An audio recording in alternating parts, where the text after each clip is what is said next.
transmitido de forma oral. Hoje a gente tem livros, tem áudio, tem impressões, tem tudo isso.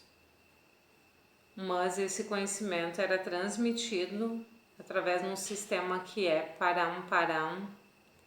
Já ouviram falar nisso? Paramparam. Então, Paramparam é essa tradição de transmitir o conhecimento de forma oral, de pai para filho, dentro de uma mesma família. Então, Paramparam é esse também de mim para você, tá? Não é só de mestre para discípulo. E era através da recitação. A recitação no sânscrito é muito, muito importante, porque chantar é completamente diferente de chantarrar. As palavras têm uma entonação e elas mudam de acordo com a entonação o significado. Maya é diferente de Maya. São coisas diferentes, tá? Maha e Maha. Por isso que eu não me meto a fazer a recitação que eu não sei. Conheço mais ou menos a métrica, gosto. E ainda nos poucos mantras que eu sei, tipo esse que a gente faz, que a Daya fez hoje comigo na aula, Sadashiva Samarambam. Esse eu estudei lá na Índia, canto védico, durante 10 dias, só esse mantra. Ainda me atrevo. Então nós começamos na semana passada no capítulo 7 da Gita. Recorda? Fizemos a introdução, conversamos um pouco, contextualizamos e chegamos no segundo livro, né? O livro é assim, para quem nunca viu. No segundo livro e no sétimo capítulo, a terceira parte, que fala da relação do Jiva, o indivíduo, com o todo, Ishvara. E aqui fala do indivíduo Jiva, que é você, da relação com o todo Ishvara, de Maya.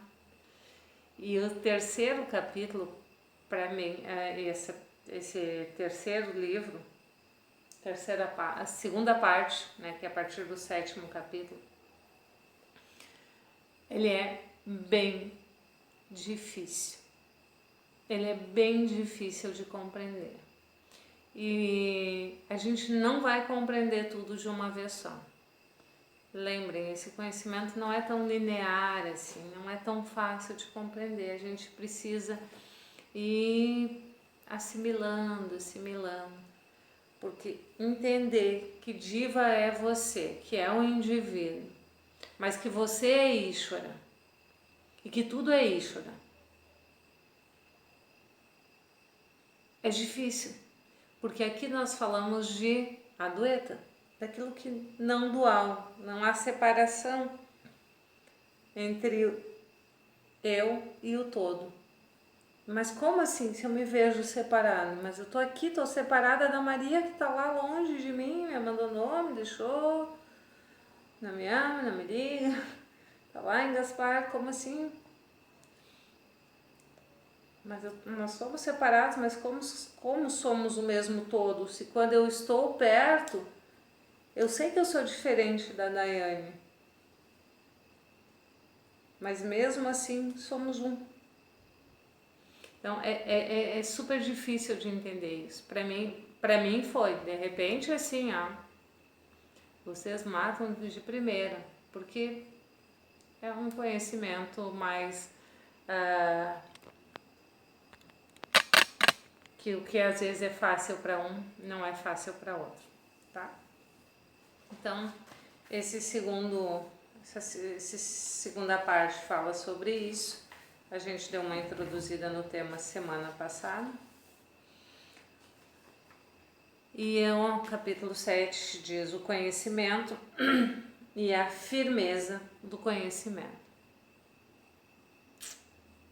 Então, não basta conhecer, tem que ter uma firmeza de conhecimento. O conhecimento de Vedanta está sintetizado no Mahavakya, na frase de ensinamento Tattvam Asi. Então, dentro do conhecimento de Vedanta, nós temos algumas frases que são Mahavakyas, grandes apontadores. O Mahavakya é assim, tu tá perdido, tu não tem a mínima noção, e daí no meio do nada tem um cruzamento com 4 vias, e daí tu olha uma placa e diz 386 Montenegro. Uau, tô salvo. É por aqui, o Mahavakya. É por aqui, agora eu sei o caminho.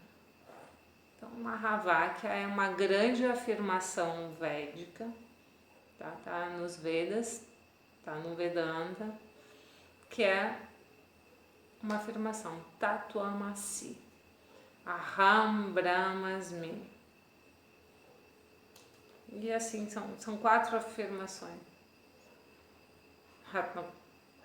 É tipo aforismo, assim? Um aforismo é uma frasezinha curta, uma mensagem pontual. Ela é escrita de forma de um aforismo, mas a gente usa o termo afirmação. Por isso que, assim, a firmeza do conhecimento é para lá. Ela é escrita em forma de aforismo, mas é uma afirmação, tipo, é para lá, é lá. É uma certeza, entende?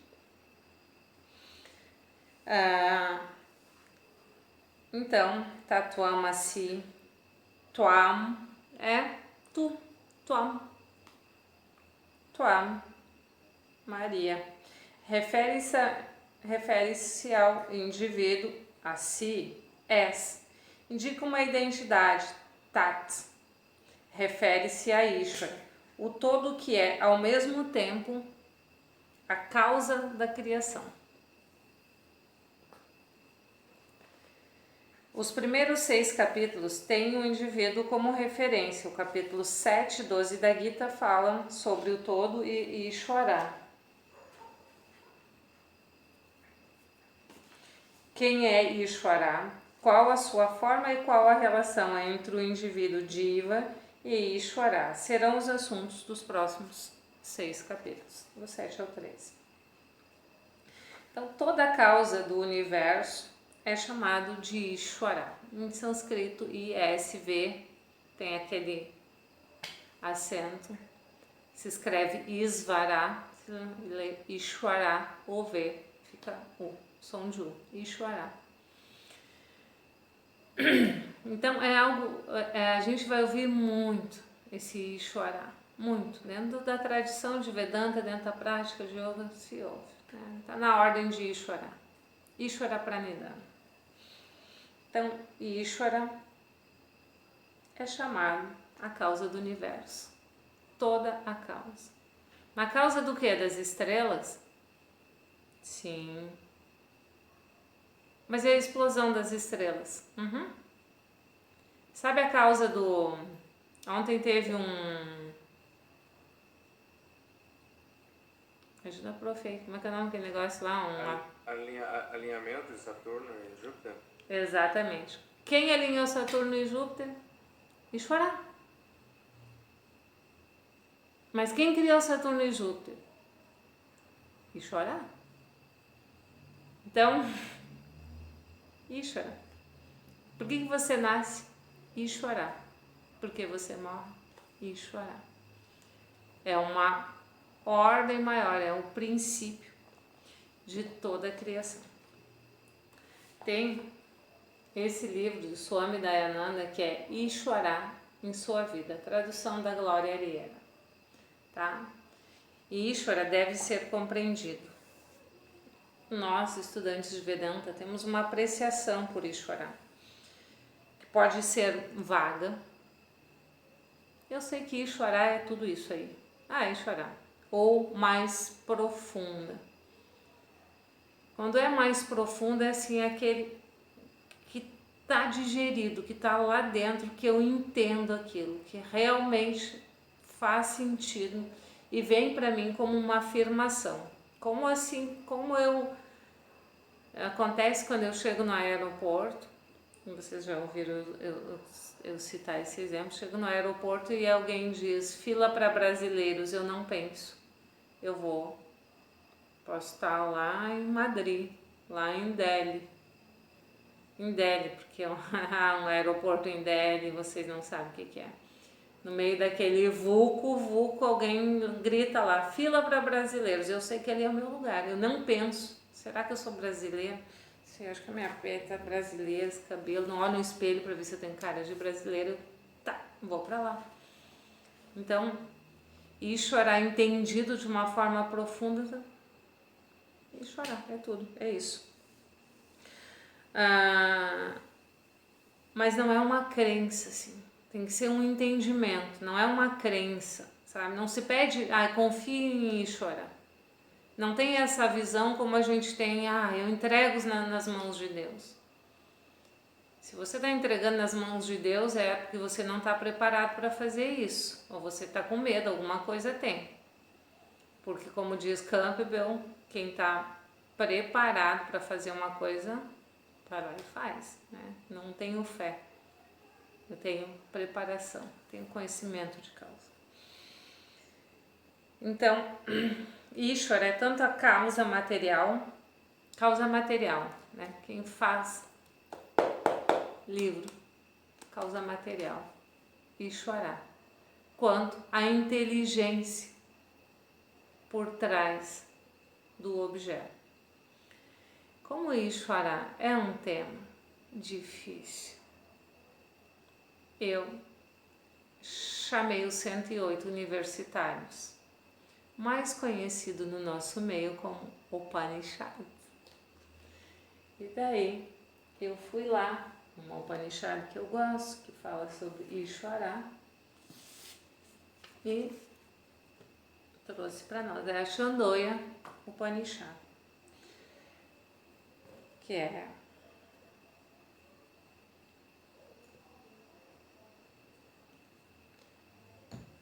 explicada, que é sintetizada por Shankaracharya, comentado por Swami Dayananda e compilado pelo Pedro, que isso em 2011, 2012, eu fui lá para Mariscal, passar 10 dias estudando a Chandogya Upanishad. Então a Chandogya Upanishad conta a história de um menino que foi estudar com o mestre. E deve se lembrar que a gente falou isso na aula passada também, no nosso encontro, que ele foi estudar com o mestre, saiu da família e foi lá e ficou 12 anos estudando com o mestre. Lembra de um ciclo de aprendizado de Vedanta e de Yoga, 12 anos? Na melhor das hipóteses, vai levar 12 anos para entender o que é Ishvara. Então não se apresse. Principalmente se é a primeira vez que você ouve sobre isso. Então o nome do menino, deixa eu lembrar que é o Shweta-ketu. O Shweta-ketu era um menino que não parava quieto. Brincadeira. Só para ver a Maria Rei, tipo assim, ser professora que fala uma coisa dessa. Então, ele foi aos 12 anos de idade, era um menino muito inteligente, estudar com o mestre, e ficou até os 24 anos estudando com o mestre. Essa tradição natural, né? Mestre e discípulo, e essa forma de escrever a Upanishad que vocês já sabem, que é sempre um diálogo. A Upanishad é sempre um diálogo que fala de autoconhecimento.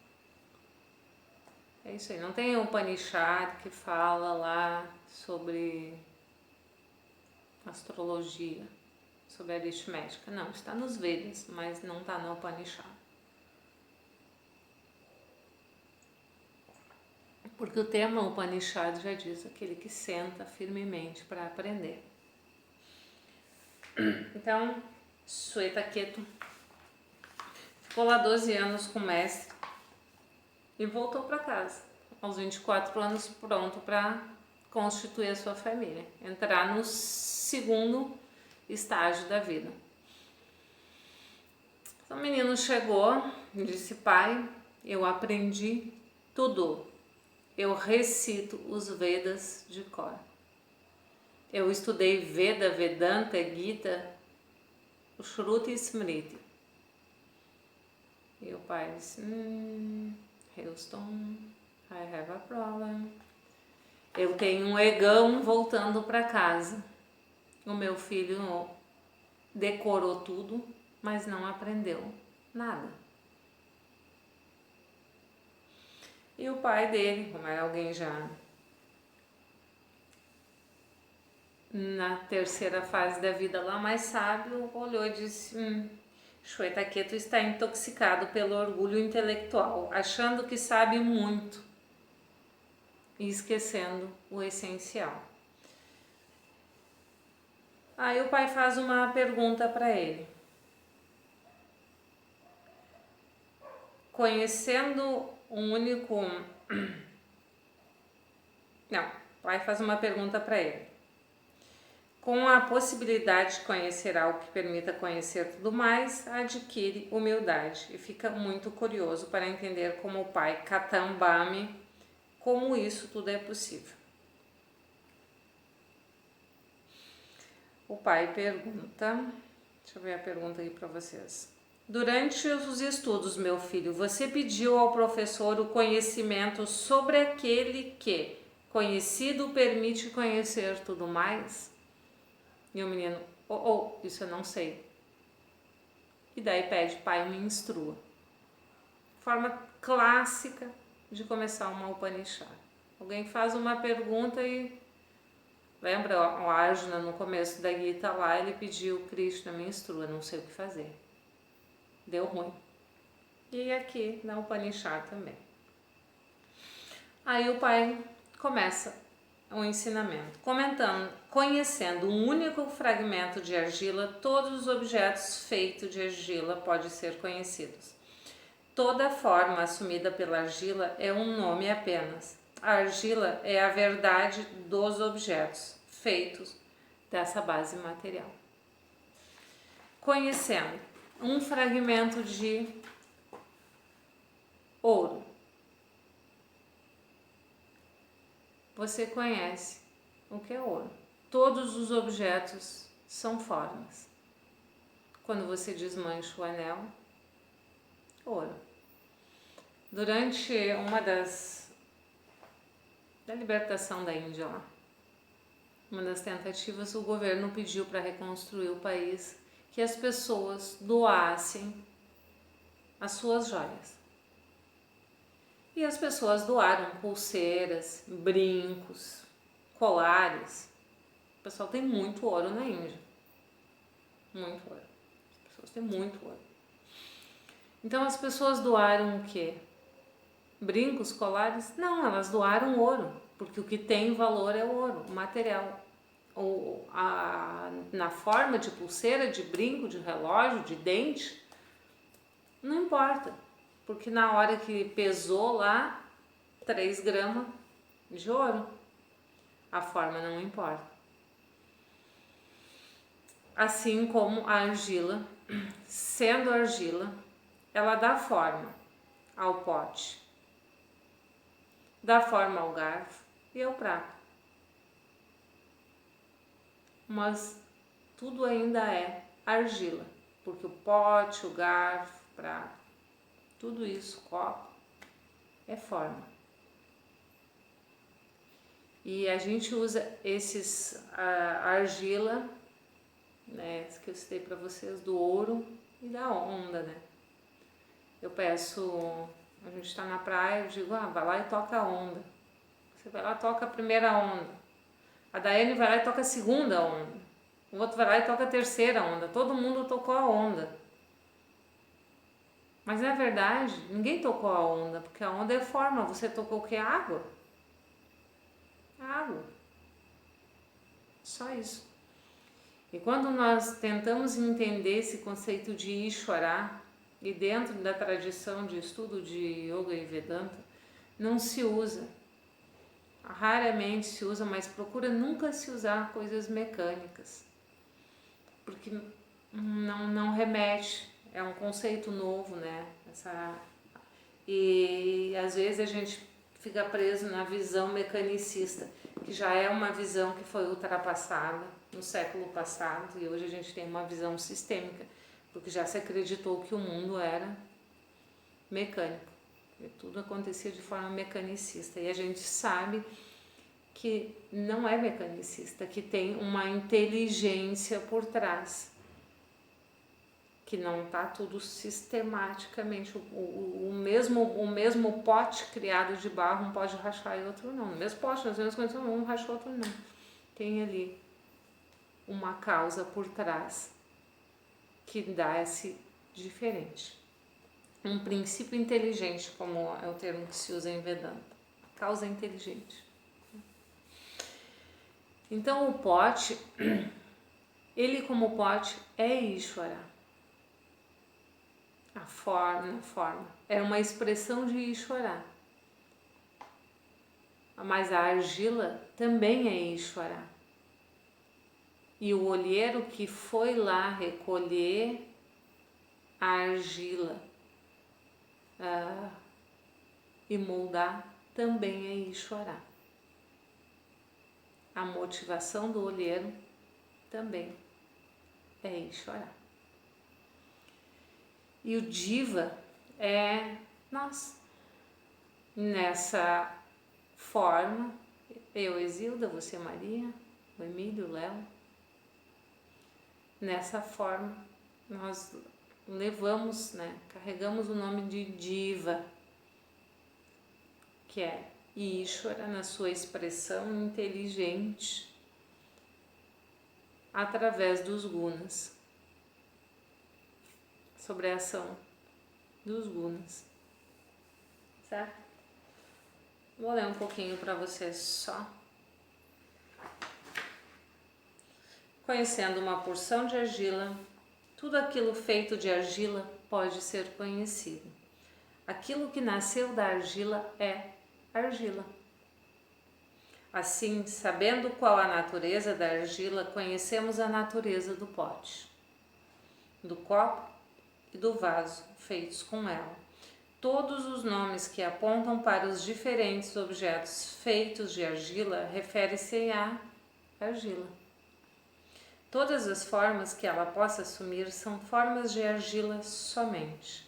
Todos os significados, todas as cognições, todos os pensamentos que possam surgir em relação aos objetos feitos desse material são reduzidos à argila somente. Quando você pensa no pote, você está pensando em argila, porque o pote é só uma forma. Prato, copo, pote, jarro são diferentes nomes para diferentes formas que a argila assume. Os nomes, as palavras que se usam para designar os objetos feitos de argila são diferentes entre si, diferentes da argila, mas sempre apontam para ela. Porém, sempre achamos que os objetos feitos de argila são diferentes da argila. Esse é o problema. Conhecendo um único fragmento de argila, todos os objetos feitos de argila podem ser conhecidos, diz o Dálaka. A compreensão da natureza da argila nos conduz à compreensão de tudo aquilo que é feito com ela. Olho para um prato e vejo que ele é argila por todos os lados. O peso do prato é o peso da argila, da qual ele é feito. Vejo as diferentes formas, os diferentes objetos feitos de argila, mas quantas argilas existem? Só uma argila, só há uma única argila. O pote, o prato, o jarro são argila. Se você pensa nesses objetos, você pensa na argila, da qual eles são feitos. Como você pode pensar num pote sem conceber, sem pensar na matéria do qual ele é feito? Você simplesmente não pode. Um pote dotado de uma mente humana pensaria coisas como: sou um potinho insignificante, ninguém gosta de mim, esse Swami volta e meia me tira e me mostra, eu tenho pânico de sair e me mostrar em público. Swami Dayananda explicando, ele tinha um potinho igual aquele lá, tira a mão da frente lá, e ele mostrava, é um copinho, e ele mostrava o potinho, né? Eu tenho, porque dentro da tradição eu tenho que ter um copo, como eu aprendi com o professor, do meu professor. Então, quando você mostra, né? Imagina se esse copo de argila fosse você. Ninguém me avisou que eu ia ser mostrado na câmera. O pote já tá em pânico, não pentei o cabelo, não passei perfume. Meu Deus, estou sujo, não tomei banho. Imagina. É o que a gente faz, né? Imagina o potinho ali, no seu diálogo interno. Então, né, o potinho diz, eu tenho pânico de sair e me mostrar em público. Eu tenho pânico de falar em público. Eu vou dar esse potinho a uma pessoa. Vou comprar um outro que não tem esse problema. Aí o professor de Vedanta pode dizer ao pote, você não é um pote, você é argila. Cada vez que você se sentir insignificante, lembre-se desse potinho. Toda vez que você se sentir, eu não sou bom o suficiente, eu não sou bonito o suficiente, jovem, pense nesse potinho. Tá? Visualizou? Pense no potinho conversando com você. Eu juro que eu vou fazer uma carinha, um zoinho, uma boquinha nesse potinho. Vou botar óculos nele. Vou desenhar esse potinho. Então, lembre-se. A palavra pote tem um significado. A linguagem está baseada nessa correlação entre palavra e significado. Para a gente ter uma linguagem, tem que ter uma correlação. Falo óculos, eu sei o que significa. Se você olhar o pote, você não pode imaginar o pote sem pensar anteriormente na matéria do qual ele é feito. O pote não existe, independente da causa que é a argila. Se eu não tenho argila, não tem pote? Não tem pote, independente, não há pote se a causa não existe. Desde o ponto de vista do ouro, que existe sob a forma de inúmeros ornamentos e objetos, só há ouro. Aí fala da onda da praia, né? Então, há um agente material e um agente instrumental. Tudo o que existe, incluindo o tempo e o espaço, e tudo o que está neles contido, não existe, nem está separado daquela causa que lhe deu existência. Tudo, incluindo tempo e espaço. Conhecendo a causa do universo, conhece-se o universo. Karyam, Karanata, Adinata. O efeito não existe separado da causa. Não tem como ter um efeito pote separado da causa argila. Não tem. Isso é outra coisa. Eu posso ter um copo de vidro, mas um copo de argila, eu preciso da argila. O efeito é apenas palavra e conhecimento. Então, um pote é só uma palavra que lhe remete. Eu falo pote, você, pote, lembra isso aqui. Isso significa que há uma causa para a existência de tudo e de todos. E quando a gente fala em Yoga e Vedanta, tudo, não é assim, tudo que eu vejo, todos os que eu conheço. É tudo aquilo que o nosso intelecto não pode conceber. Aquilo que veio há 3.900.000 anos atrás como Luca. Sabe o que é o Luca? é o primeiro ancestral, é o nosso irmãozinho, é dele que todos nós viemos. É o que deu a origem a todos nós. Tem esse nome, Luca. Mas são 3 letras que representam, uma abreviação, né? Então, essa causa é o ser, que é como argila no caso do pote, o ouro e os ornamentos, ou o ferro e a tesoura.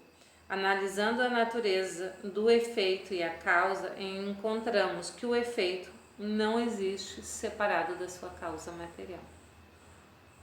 Então, não tem efeito quando se separa da causa material. O pote é a argila. O olheiro não é argila. O pote é a argila. É a causa material. O olheiro não é argila. O oleiro é quem faz, né? Pote. Ele é o agente, é um agente instrumental, né? Que é o olheiro, e a argila é o agente material. Então, tem um princípio instrumental ali, um agente instrumental. Nenhum efeito pode ser separado da sua causa material. A camisa é tecido. O tecido não é a camisa, porque a camisa é forma. Se eu tirar a camisa ali, pega a camiseta da daia ali, tira, descostura, vira o quê? Tecido. Foi cortado uma peça de tecido. Então, um princípio inteligente foi lá e cortou, costurou, camisa. Quando você olha para a camisa, você olha em verdade para o tecido do qual ela é feita. Tente provar que eu estou errado. Se removermos as costuras da camisa, chegaremos ao tecido. Mas o que foi feito da camisa, você não está vestindo ela, então você não pode descartar a camisa como não existente. Você olha para o pote, você pode descartá-lo como inexistente, pois ele cumpre uma função, segura a água. Não posso descartar, esse pote não existe. Existe sim. Tenta fazer que nem eu fiz uma vez, deixei cair um ali, tive que recolher pedaço de pote de argila 3 dias no meio do tapete. Só quebrar no chão que você vai ver que existe, ou existe. Então, não dá para negar a existência. É forma aparente, mas não dá para negar a existência. Existe, pois, existente, pois sua existência depende e deriva da presença de argila. A argila não é o pote é a argila. Mas o que é o pote? Vikaraha, significado. O pote é o significado que você dá para ele. Imagina se ia ser chapéu, porque eu dei outro significado. Lá minha mãe, muito doida, disse: Isilda, isso é chapéu. Digo, mãe, como é que eu vou caminhar sem cair no chão e quebrar esse negócio? Não, as pessoas usam isso como chapéu e não pode deixar cair no chão e quebrar. E você vai ter que passar a vida com esse troço na cabeça. Minha mãe não faria isso comigo, ela não faria essa maldade. Mas imagina, chapéu. Eita, chapéu que quebra. Mas não vou dar ideia pra ela, porque, meu Deus, vai que ela resolve, né? Só acho que ela não tem mais filho. Pequeno, pra educar. Então, Vikaraha é significado.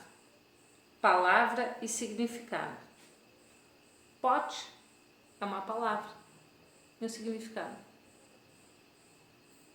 E daí, o que mais é palavra e significado? Vai pensando aí, homens carvão. Um exemplo só é usado de maneira eficiente para demonstrar uma afirmação quando não está sujeito à refutação. Tem gente que diz, por exemplo, que para moksha há muitos caminhos. E ilustra-se muito para moksha existe muito caminho. Para subir uma montanha existe muitos caminhos. Para chegar em Montenegro existe muitos caminhos. Então, sempre que se quer refutar uma ideia, vai ter como refutar. Porém, ilustra-se essa afirmação com a ascensão de uma montanha. Você pode chegar lá por diferentes caminhos, ou até de helicóptero, se você quiser. A lógica baseada em exemplos é muito perigosa. Para cada exemplo, pode-se propor um contra-exemplo. Nesse caso, a lógica não é coerente, nem coincide com a realidade. O que a gente faz quando acontece isso? A gente simplesmente relaxa. Se você está conversando com alguém sobre Ishvara e a pessoa começa, você para. Simplesmente a indicação é: você está certo, eu estou em paz. Por isso, nesse caso, a lógica não é coerente nem coincide com a realidade, né? Quando você começa a buscar e buscar. O pai dá 3 exemplos para o filho para ilustrar o que ele deseja ensinar, através dos quais compreendemos que o efeito nunca está separado da causa. Então não tem como fazer pote sem argila, não tem como fazer camisa sem tecido. E o que é a camisa? Precisamos dar um status para ela. Faremos isso, pois depois o Dalaka ilustra uma exposição com exemplos adequados. Ele diz ao filho que há um tipo de conhecimento que qualquer coisa feita de argila será conhecida se você compreender o que é argila. Por isso, é importante que compreendamos Ishvara, porque é um princípio para a libertação. Se eu compreendo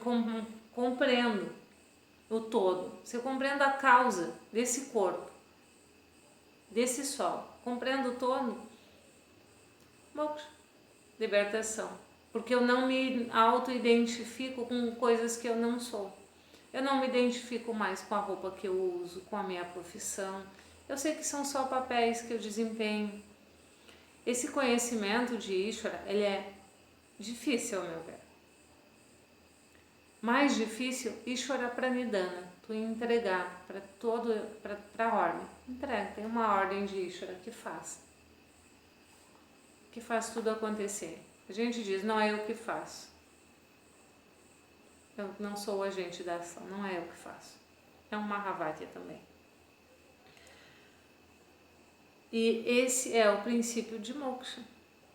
O sábio, aquele que entende essa ordem maior, que entende toda a ordem de Ishvara, entende o todo. Ele está livre. Livre do quê? Da equivocação.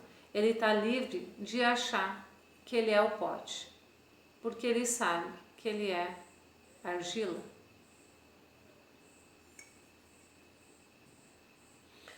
Digamos que eu conte vários diferentes objetos de argila: pote, prato, copo. Quantos objetos eu tenho aparentemente? Pote, prato e copo. Se eu contar quantos objetos eu tenho aparentemente, eu vou dizer 3. Porém, se fôssemos contar as argilas, quantas argilas há aqui? Uma. Tem o pote, o prato, há uma argila. Até porque se eu dissolver, botar água, vai virar tudo argila, vira tudo uma bola só de novo. Só há uma argila. Isso é matemática védica. 1 mais 3 igual a 1. Os objetos são só nomes. Pote é palavra e significado. Prato é palavra e significado. Copo é palavra e significado. Há muitos e variados nomes e formas. Há um só ser, uma só verdade, uma só realidade, com R maiúsculo. Aquilo que é e a verdade e a realidade. Aquilo que chamamos objetos é apenas manifestação da realidade única. O mundo e seu significado é Vikaraha. Lembra, Vikaraha é a palavra que diz, tradução e significado, né?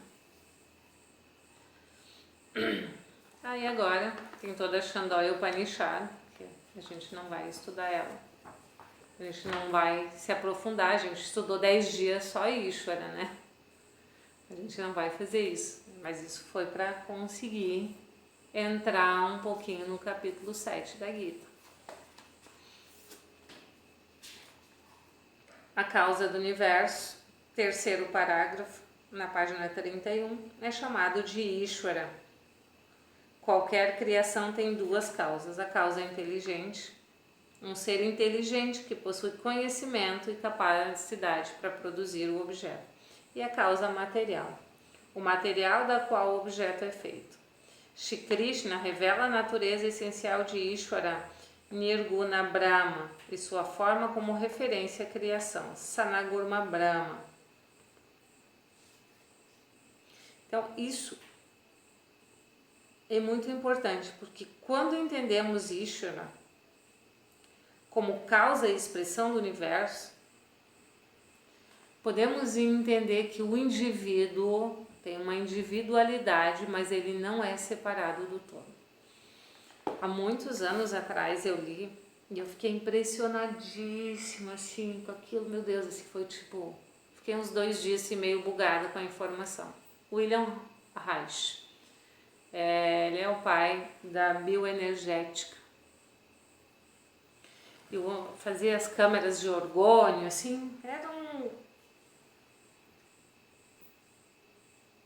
um cérebro privilegiado. E William Reich dizia que tudo o que é para ser conhecido está disponível. É a nossa senso de limitação que não nos permite compreender o todo. Mas que está ali. É só, ele dizia no livro, eu nem lembro qual livro era, não era meu, era o Nene que estudava, meu ex-marido que estudava, porque ele era massoterapeuta e estudava bastante. E eu, né, para fazer hoje, vou ler livro de bioenergética. Então, e ele dizia que está ali, está ao alcance, basta que você consiga se desvencilhar dessa ideia de limitado e alcançar, porque tudo que é para ser conhecido está ali, está disponível. E eu fiquei com aquilo pensando assim, como é que se faz isso? Será que eu medito? Eu fiquei muito viajando. Eu queria alcançar esse conhecimento todo, tudo que é para ser conhecido está ali. Isso foi em 2001, há quase 20 anos, mas a frase me marcou bastante. Tudo que é para ser conhecido já está ali. E eu fiquei muitos anos pensando nisso. Então, quando Vedanta me falava sobre essas coisas, eu digo, esse cara, William Reich, sabe das coisas.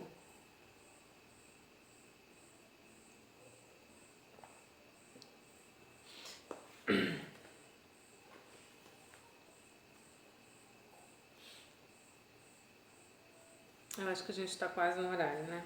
Mas vamos lá, só para o verso 2 ao verso 3. Entre muitos se esforça para alcançar esse conhecimento. Mesmo entre os buscadores que se esforçam, poucos realmente conseguem. São 4 tipos de buscadores que tentam entender essa natureza do todo, essa natureza de Ishvara.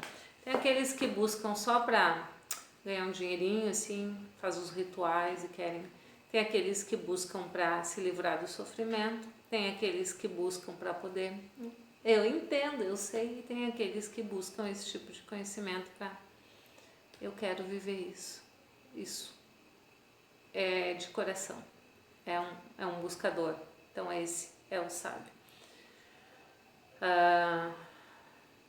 Não vou entrar no tema dos 4 buscadores, porque isso você vai ter que decidir que tipo de buscador você é, certo? Então, o pote é Maya.